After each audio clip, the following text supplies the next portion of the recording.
I stayed quiet. I smiled. I walked out. And that's when everything began to collapse.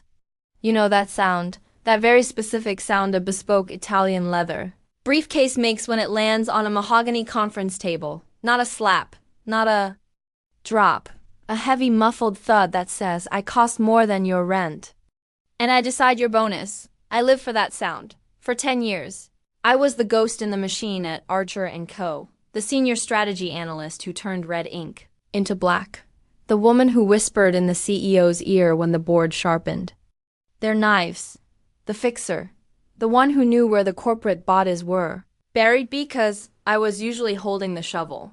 I wasn't just an employee. I was load-bearing. Richard, our CEO, used to say that himself. A man with a tan 3 shades. Too orange and an ego 3 sizes too large. He called me his North Star. Over scotch at the Harvard Club. He'd lean in and say, Allison, when I move up to chairman, that chief strategy officer chair already has your name carved into it. I believed him. That was my first mistake. My second was thinking competence still mattered in a world run by bloodlines, veneers, and last names that open doors. And by the way, if you enjoy watching corporate empires collapse in real time, or witnessing a woman calmly dismantle a nepotism baby's entire existence, go ahead and subscribe. The algorithm loves vengeance. Now back to the carnage, the beginning of the end. Didn't look like a disaster. It looked like a 24-year-old girl named Madison. Madison was Richard's niece. She had an MBA from a university that sounded like a salad dressing brand and a vocal fry capable of peeling paint off a hatchback. Richard hired her as a special projects consultant, which is corporate for, please pay her so she stops trying to DJ in Berlin. Allison, Richard said one morning, leaning over my desk with that used car salesman grin. Take Maddie under your wing. Show her the ropes. Leadership practice for when you take the big chair next quarter. So I did. I showed her the ropes. The models. The P&Ls. How to read financials without dissociating from boredom. For 6 months, I ran what was essentially a daycare center. She thought synergy meant everyone being friends. She asked if we could expense her therapy dog's organic kibble. I fixed her decks at 3 a.m., rewrote her emails so she didn't sound like a semi-literate influencer. I was sharpening the very knife that would end up in my back. The betrayal came on a Tuesday. It's always a Tuesday. That's when hope goes to die. Inside PowerPoint decks. Q3 all hands. The auditorium was packed. Phones out. Souls checked. Waiting for Richard's usual buzzword sermon. I sat front row, wearing my future CSO blazer, Armani, tailored sharp enough to cut glass. Richard paced the stage. Sweaty. Desperate. A man pitching a monorail to a town already burned by one. We need fresh vision, he boomed. We need agility. We need leadership that understands the digital native landscape. My stomach dropped. Richard didn't know a digital native from a Facebook comment section. And that, he continued, sweeping his arm toward the stage wings, is why I'm thrilled to announce our new chief strategy officer. Silence. Not quiet. A vacuum. Please welcome Madison Archer. The air left my lungs. She bounced on stage in a pink pantsuit that looked like chewed bubblegum, waving at people who'd been working there longer than she'd been alive. Hi guys, she squealed. I'm so pumped to disrupt everything. I didn't blink. COULDN single quotes. It felt like my blood had been replaced with liquid nitrogen. I looked at Richard for half a second. He met my eyes. Then he looked away suddenly, fascinated by her shoes. He knew he had taken 10 years of loyalty, 80-hour weeks, saved deals, and handed them to someone whose hardest decision was brunch filters. The applause was polite, terrified. Marcus, the CFO, looked at me. Spreadsheet. Personality, but not stupid. He knew who kept the lights on. I didn't scream, didn't flip a table, didn't strangle Richard with his Hermes tie though. The fantasy was vivid and beautiful. Instead, something colder settled in. The calm you see before a hurricane tears the roof off. I stood, smoothed my skirt, and walked out while Madison rambled about holistic brand vibes. Straight to my office. I didn't pack, didn't take my dog photo, didn't take my decade award. I type 2 sentences. 2. Richard Archer subject. Resignation. I resign effective immediately. Congratulations to Madison. Send. Printed. Signed with. A pen worth more than Madison's car. Walked it to HR. Linda, who lived in constant fear, looked at the paper. Then at me. Allison. Are you sure? Richard will lose it. The board meets next week. Who's prepping the deck? Madison's the CSO, I said calmly. I'm sure she has a vision. But she doesn't know how to access the server. Sounds strategic. I walked out. New York air smelled like garbage and freedom. My phone buzzed. Once. Twice. 10 times. I turned it off. They thought this was a tantrum. They thought I'd cry, crawl back, beg for consulting crumbs. They were wrong. You don't fire the architect after moving into the house, especially when only she knows the foundation sits on a sinkhole. I didn't leave empty-handed. I left a void. Nature hates a vacuum. Madison wasn't ready for the job, but she was ready for the fall. And I planned to make sure she hit every branch on the way down. The next morning, I woke to silence. No alarms. No crisis calls. Then the rage came. Cold. Precise. I had to go back one last time. I dressed for a funeral. Black, severe, lipstick the color of fresh arterial blood. The lobby was chaos. Madison cancelled. Bloomberg to install. A kombucha tap. Priorities, I said, passing security. On the 40th floor. Whispers died as I walked by. Madison was in my office. My chair. Speakerphone. Spinning. Double quotes. Oh, hey, Allison. She chirped. Richard said it was cool. No hard feelings. Right? No, I lied. Just watch the Q4 projections. She didn't understand. Good. I unlocked the bottom drawer. Took my contacts. My IP. My hard drive. And left one thing behind. A slate gray folder. Internal audit and governance gaps. 2020 to 2024. Not illegal. Yet. But documented. Ignored. A loaded gun on a coffee table. I didn't take the plant. It needs attention.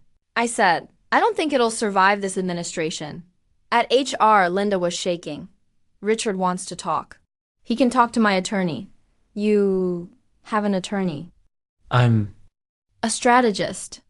I signed. Ignored the non-compete. Too small. I wanted the kingdom. Or the ashes. Richard chased me to the elevator. Don't be dramatic, he pleaded. We'll make you senior advisor to Madison. I looked at him.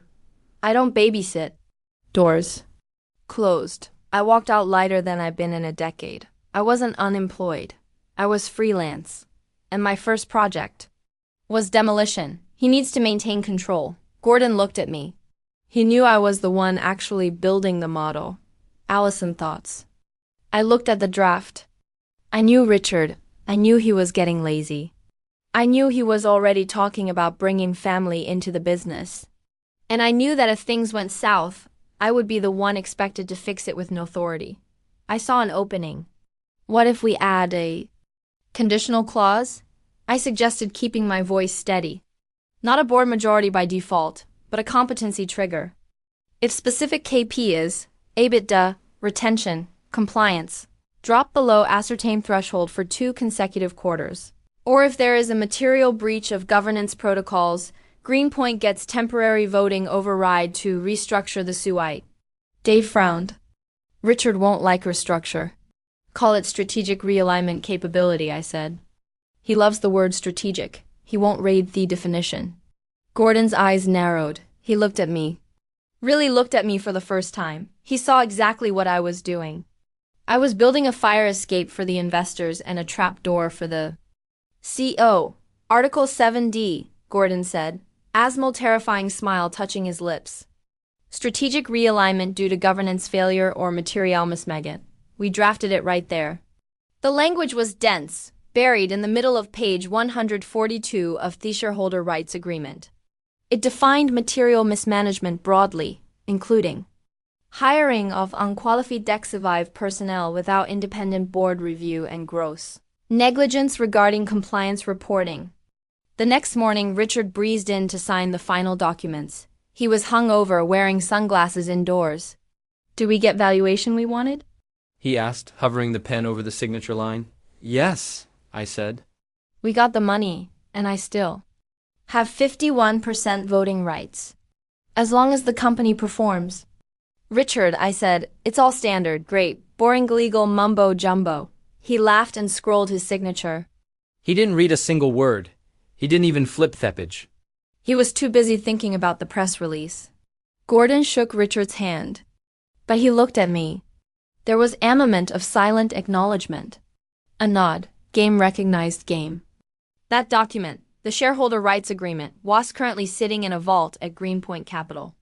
Richard had a copy in his office safe, probably under a stack of Golf Digest magazines. He had forgotten Article 7D existed, but I hadn't. Article 7D wasn't just a clause dot, it was a kill switch. And Madison, with her combat taps and her complete lack of regulatory knowledge, wasn't just pressing buttons in the cockpit. She was dancing on the launch codes. All I had to do was wait for the materialmismaggot to become undeniable. Based On what I had seen in her first 24 hours, I wouldn't have to wait long. I had the map. I knew where the mines were buried. Now I just had to watch them step on every single one. It took exactly 3 weeks for the wheels to come off. I wasn't surprised by the crash. I was surprised by the velocity. It was like watching a toddler try to pilot a Boeing 747. Tragic, terrifying, and impossible to look away from. I was sitting in my apartment wearing sweatpants that cost less than my old dry cleaning bill, sipping coffee, and watching the stock ticker. Archer & Co. was holding steady, but the internal chatter on LinkedIn and Blind, the anonymous corporate gossip app, was a 5-alarm fire. Newzo just banned Excel because it's not visualizing. We have to submit budgets in Canva now. Anonymous employee. Is it normal for strategy meetings to start with a vibe check and end with a group chat? Asking for a friend who wants to quit? Verified Archer employee Madison was busy disrupting. Her first major initiative was something called Project Neon. From what I could gather from my former contacts who were texting me frantically at all hours, Project Neon was a complete rebrand of our core B2 service offerings. Archer & Co. made its money providing boring, reliable logistics analytics to boring, reliable manufacturer firms. Madison decided this was stale. She wanted to pivot to lifestyle logistics. She fired the external compliance auditing firm, a company we had used for 7 years to ensure our data handling met federal privacy standards. Why? Because I quote from a leaked email forwarded to me by a terrified junior analyst. Their logo is ugly and their lead auditor gives me bad energy. We're going with this boutique agency, my friend Tylerans. They do crypto consulting, but they're super agile. That was strike one. Firing a certified auditor for a crypto consultant friend wasn't just stupid. It was a potential breach of our data security covenants. Strike two came in the form of the vendor town hall. Usually I handled these. I would present the quarterly roadmap, reassure suppliers, and talk about supply chain resilience. Madison decided to turn it into a vision quest. She showed up 20 minutes late wearing a headset microphone like she was doing a TED talk. She didn't have slides, she had a mood board. We're moving away from rigid contracts, she told a room full of steel manufacturers and shipping magnates. Want our partnership to flow like water. We want to operate on trust and blockchain vibes. The suppliers, men and women who dealt in tonnage and tariffs, stared at her blankly. Then the question started. Does this mean you're changing the payment terms? Payment terms are so binary, Madison replied. We're looking at dynamic value exchange. Translation. We aren't going to pay you on time. Within 48 hours, 3 major vendors paused their shipments. They cited uncertainty regarding fiscal governance. I sat in my living room downloading every report, every leaked email, every panicked text message. I wasn't just gossiping, I was building a dossier. I had a folder on my laptop titled The Fall. It contained 1. The email firing auditor. 2. The transcript of the vendor town hall recorded by a loyalist in the AV booth. 3. A screenshot of Madison's new organizational chart, which eliminated the risk management department and replaced it with a brand evangelist team. But the cherry on top was the Q3 financial revision. Because Madison didn't understand the macro I warned her about. She had manually entered revenue projections into the master deck. She added a zero, just one little zero. Instead of projecting 4% growth, she projected 40%. She presented this to the internal leadership team. Richard, desperate for a win, didn't check the math. He signed off on it. They sent the preliminary guidance to the investors, including Greenpoint Capital. It was fraud, accidental, incompetent fraud, but fraud nonetheless. In the corporate world, stupidity is not a legal defense. I looked at the document on my screen, the 40% growth slide. It was in a font called Papyrus. Oh, Madison. I whispered to the empty room. You just handed me the gun. It was time. I didn't want to go back to Archer and Co. I didn't want my job back. I wanted justice. And justice in my world wore a bespoke suit and carried a very thick briefcase. It picked up my phone and dialed a number I hadn't called in 3 years. Gordon Bain's office. The assistant answered. This is Allison DeWitt, I said. Tell Gordon I have an update on Article 7D and tell him to bring the good wine. Thuine Bar was called LB the Oblivion. Fitting was dark, expensive, and quiet enough to plan a murder or a hostile takeover. I was sitting in a corner booth, a glass of Sansa untouched in front of me. On the table sat the physical copy of my dossier, bound in nondescript black leather. Gordon Bain walked in at 7:05 p.m. He hadn't aged a day since the deal 3 years ago. He still looked like a shark that had learned to walk upright and wear Tom Ford. He slid into the booth opposite me, his eyes scanning the room for eavesdroppers before locking onto mine. Allison, Hesed, his voice a low rumble. You look rested. Unemployment suits you. Consulting Gordon, I corrected. I'm a free agent, of course, and I assume this meeting isn't just to catch up on old times. He gestured to the black binder. I hear you received the preliminary Q3 guidance from Archer and KO yesterday, I said, skipping the pleasantries. Gordon nodded, taking a sip of the water the waiter had placed. Aggressive numbers. Richard is bullish. 40% growth in a stagnating logistics market. It's a miracle. It's a typo, I said. Gordon froze. The glass hovered halfway to his mouth. Excuse me. I slid the binder across the table. Open to tab 3. He opened it. He saw the side-by-side compares. My original model showing 4% growth, and Madison's project neon slide showing 40% with the manual entry clearly highlighted. She broke the formula link I explained. She thought the cell looked lonely, so she typed in a number that felt right. Richard signed off on it without an audit because he's too busy trying to convince the board that Madison is a prodigy. Gordon stared at the page, his jaw tightened. If this is true, they just submitted false guidance to a majority shareholder. That's securities fraud. It's material mismegant, I said, emphasizing the phrase we both knew by heart. Turn to tab 4.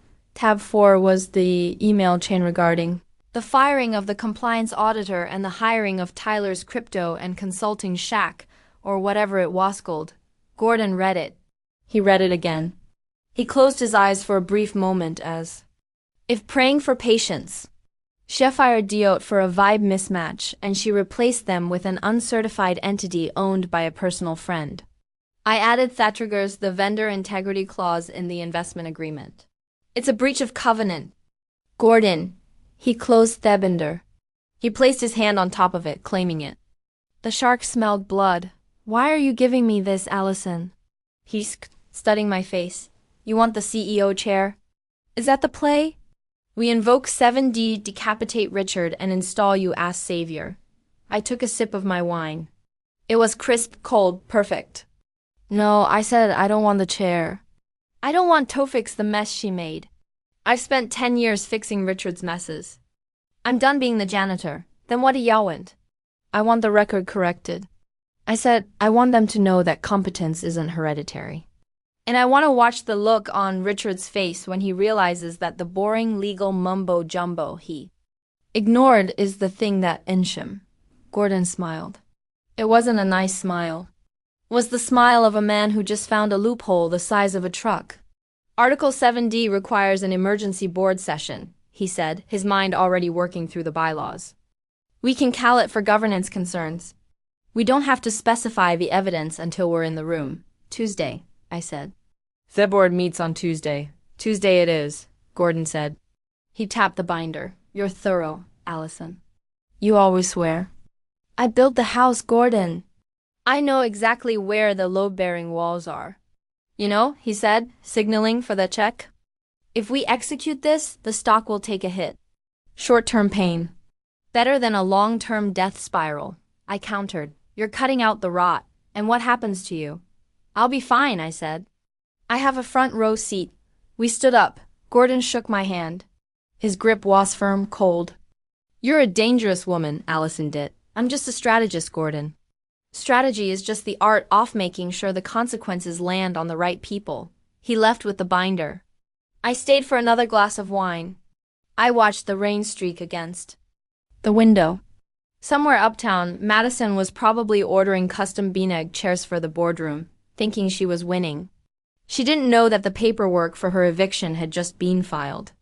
The weekend before the Tuesday board meeting felt like the heavy static-charged air before a tornado touchdown. I stayed offline mostly, but the ripples were impossible to miss. Madison had announced Project Neon would launch on Monday. The internal leaks were tragic. Apparently, the new branding featured a logo that looked suspicious-like a phallic symbol if you squinted, and the tagline was Logistics for the Soul. On Monday morning, the launch happened. It was a disaster. Website crashed because they hadn't paid the server hosting fees. Madison forgot to forward the invoice to accounts payable. The new dynamic pricing model confused the automated ordering systems of our three biggest clients, causing a backlog of $12 million in orders that simply vanished into the digital ether. By Monday afternoon, the stock price had dipped 4%. Not a crash, but a wobble, a warning. I received a text from Marcus, the CFO. Marcus, it's a bloodbath. Richard is blaming it. Madison is crying in the meditation room. Are you coming back? I didn't reply. At 4 p.m., the bomb dropped. Not publicly, but in the inboxes of the board of directors. Gordon moved fast. He sent a formal notice to the company's secretary. Emergency board meeting requested by Greenpoint. Capital. Agenda, review of governance protocols and Q3 guidance discrepancies. Richard must have seen the email and laughed. He probably thought it was a formality, a check-in. He was so insulated by his own arrogance that he couldn't imagine a world where he wasn't in control. I knew this because he called me at 6 p.m. Allison, he sounded breathless. Fake Sherry, long time. Listen, we have a board check-in tomorrow. Greenpoint is being fussy. I need you too. Well, I know you're gone, but maybe you could just look over the deck. For old time's sake, I can pay you a consultant fee, double your rate. The desperation leaked through the phone like sewage. He wanted to save him. He wanted me to make the numbers make sense to hide the 40% growth lied to smooth over the compliance breach. I'm busy, Richard, I said, chopping vegetables for a salad. I intended to enjoy thoroughly. Busy doing what? You're unemployed. I'm strategizing, I said. Allison, please. Madison is... She's overwhelmed. She's a visionary, but she needs operational support. Just come in tomorrow. 9 a.m. I'll be there, Richard. I said you will. Oh, thank God. I knew you were a team player. I knew it. I didn't say I was coming to help, Richard. What? I said I'll be there. Goodbye. I hung up. The stage was set. Richard thought I was coming back to patch the holes in the hull. He didn't realize I was coming to touch the ship sink. I spent the rest of the evening picking out my outfit. I chose a white suit, not morning black. White, the color of cleanliness, the color of a fresh start, the color of a surgeon stepping into the operating room. I slept like a baby. Tuesday morning dawned gray and rainy. Perfect New York boardroom. Weather? I arrived at Archer & Co. building at 8:45 a.m. Security hesitated, but my badge hadn't been deactivated yet. Another oversight by Madison. I didn't go to the strategy floor. I went to the executive floor. The boardroom had glass walls, frosted in the center, but clear at the top and bottom. A fishbowl. I saw them inside. Richard was pacing, looking agitated. Madison was sitting at the head of the table, my seat, effectively scrolling on her phone, looking bored. The other board members were seated, looking grim. Gordon Vane hadn't arrived yet. I stood in the hallway just out of direct sight near the coffee cart. Marcus, the CFO, walked by. He saw me. He stopped. I looked at my white suit, then at the closed boardroom door. "Allison," he whispered. "What are you doing?" "Just watching the market correct itself." "Marcus," I said, "you might want to go inside. You don't want to miss the opening act." He looked at me confused, then terrified. He hurried inside. Then the elevator pinged. Gordon Baines stepped out. He wasn't alone. He had 2 junior associates with him, both carrying boxes of files. And he had a man in a gray suit who looked painfully like a forensic accountant. Gordon saw me, hadn't wave. He just adjusted his tie and walked toward the boardroom door. The executioner had arrived. Gordon pushed open the heavy glass doors of the boardroom. The sound of conversation inside died instantly. Richard stopped pacing and put on his best fake smile. "Gordon, good to see you. We were just discussing the minor hiccups with the launch." "Growing pains, right?" Gordon didn't smile. He didn't. "Sit down." He walked to the end of the table opposite Richard and Madison. His associates placed the boxes of files on the table with a heavy thud. "This isn't a discussion about growing pains, Richard," Gordon said. His voice wasn't loud, but it carried to the back of the room. It carried out into the hallway where I was standing. "This is a formal invocation of Article 7D of the Shareholder Rights Agreement." Madison looked up from her phone. "Article, what is that? Like a bylaw boring." Gordon ignored her. He opened his briefcase and pulled out a single document. It was thick, stapled and flagged with red tabs. He slid it down the long mahogany table. It spun perfectly, coming to a rest right in front of Richard. "Notice of leadership disqualific proceedings," Gordon stated. Richard stared at the paper. "Disqualification? You can't." "I have a majority voting rights. I own this company." "Not under conditions of material mismanagement," Gordon said. "We have evidence of securities fraud regarding the Q3 guidance." "We have evidence of gross negligence in vendor compliance? And we have documentation of willful destruction of internal governance controls." "Fraud." Richard's face went pale. That was just a projection. "A draft was submitted to the investor portal."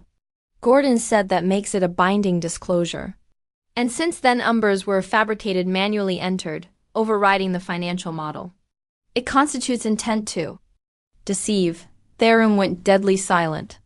The other board members, old money types who cared about nothing but their own liability, started shifting in their seats. They looked at Richard like he was radioactive, but Madison did the deck. Richard stammered, throwing his own niece under the bus without a second of hesitation. "She's the Zoe." She prepared the numbers. Gordon turned his gaze to Madison. She looked small suddenly.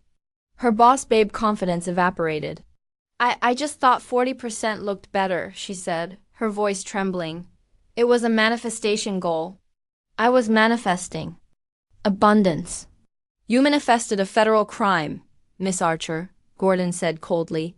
He signaled to the forensic accountant. "You're freezing all executive authority effective immediately. An external audit team is on its way up. Security will escort the current suite off the premises pending the investigation." "You can't do this," Richard shouted, slamming his hand on the table. "Allison, where is Allison? She can explain this. She knows the model." "Allison isn't here to save you," Richard. Gordon said, "is the one who documented the fire while you were handing out matches."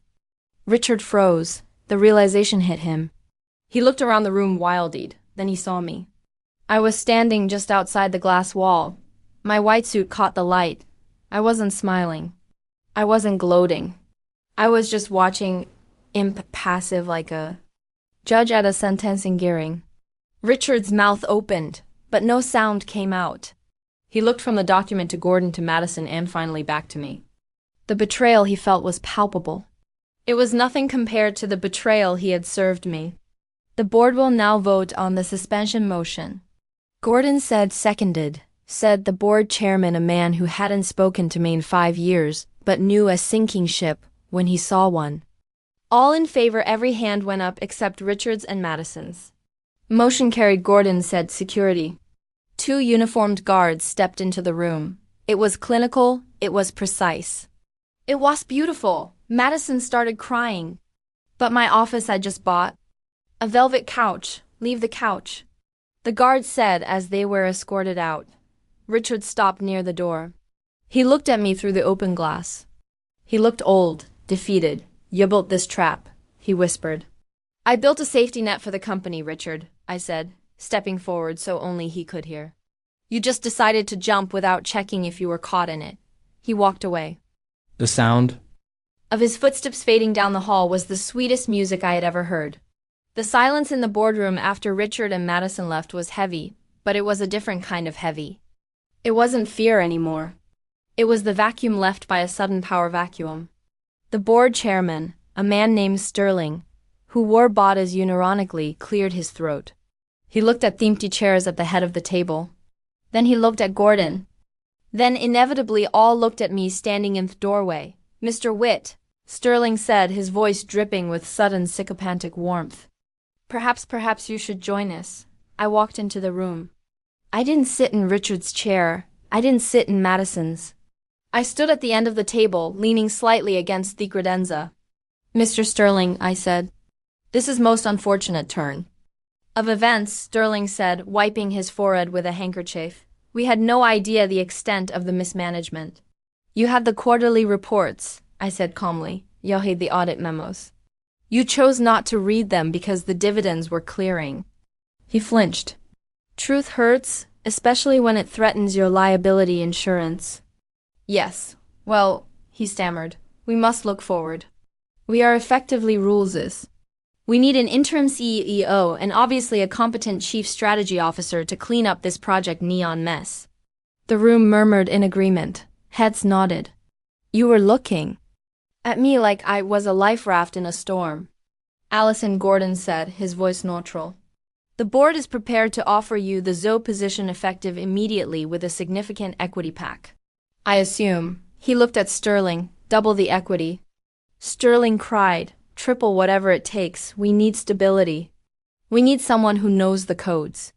It was everything I had wanted 3 weeks ago. It was the title, the money, the validation. It was the victory lap. I could sit in that chair, fire the sick offense, rebuild the strategy, and relieve kingdom I had saved. I looked at the faces around the table. Old, frightened men who only valued competence when their own necks were on the line. I looked at the life logistics mood board Madison had left on the easel. I felt nothing. The hunger was gone. The ambition to lead this specific company had evaporated the moment I saw Richard dragged out. It wasn't my kingdom anymore. It was a crime scene. I appreciate the offer, Mr. Sterling, I said. The room held its breath, but I decline. Sterling's jaw dropped. Decline, but you wanted this. You engineered this. I engineered accountability. I said, I didn't engineer a job interview, but who will run the strategy? Marcus, the CFO, asked, panicking. I can't do the projections alone. I looked at Gordon. We had discussed this possibility. I recommend you promote Sarah from the analytics team. I said she's smart, she's diligent, and she actually read compliance manual. She can handle the interim role. Sarah, Sterling asked. The girl with the nose ring, the woman with the master's in data science, I corrected. She's your best bet. I pushed off the credenza. Now, if you'll... Excuse me, I have a lunch reservation. Allison, Sterling called out as I turned to leave.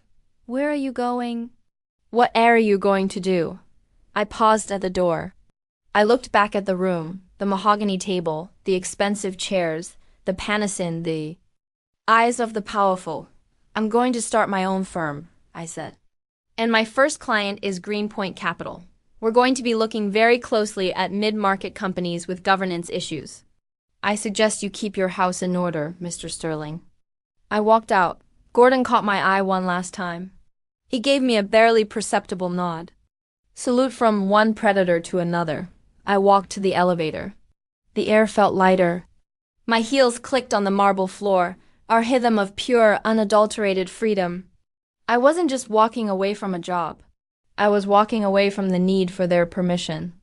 2 months later, the dust had settled, but the landscape was permanently changed. Richard took an early retirement due to health reasons. The press release was vague, but the industry knew he was toxic. He moved to Florida, where I assume he spends his days cheating at golf and complaining about cancel culture. Madison tried to pivot to being a lifestyle coach on TikTok. Last I checked, she had 400 followers and was trying to sell a course on corporate manifestation. I watched one video. She was filming in her parents' basement. I didn't like it. I didn't dislike it.